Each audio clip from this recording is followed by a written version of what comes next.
I am on PrEP. You know, I take Truvada every day for preventive purposes, for PrEP. Right? In reality, it's an extra layer of protection, just the same reason why anyone would use condoms or not use condoms, right? I don't want to become HIV positive, but I want to have an active, fun sex life, right? And I think that those two are not mutually exclusive, and I'm going to do everything I can to, you know, stay negative while still enjoying my life, right?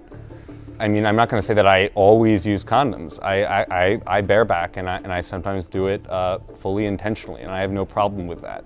I think that I have a lower risk of HIV acquisition than almost, you know, any of my peers, and I get to have a fucking better sex life than they do. So it's a win-win, right? You know, so in my sort of other life, I work in I've worked for a while in molecular biology, but now I work in biophysics. And you know, I've reviewed the sort of literature on, you know, the two component drugs of Truvada, which are tenofovir and emtricitabine. And while there are, of course, side effects like any other drug, my physician monitors, you know, the key indicators for those side effects, and they're relatively rare. And once again, millions of people around the world use Truvada every day as part of their method to control HIV infection.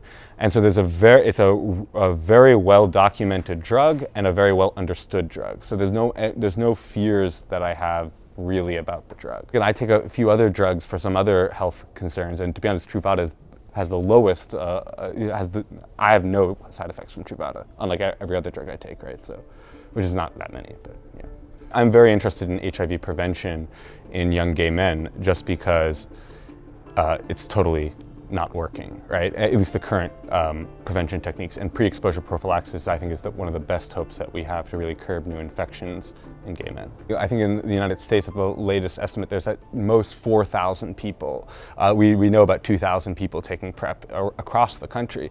I mean, that's not even, I mean, you know, 3 gay men every hour, more than 3, get newly infected every day throughout the year, right? That's 30,000 new infections. There's not even enough PrEP use in all of America to even make a significant dent on that one amount of new infections. 50,000 new infections in all groups. So there's not, it's absurd to think that there's enough PrEP use, or we're even close to that number.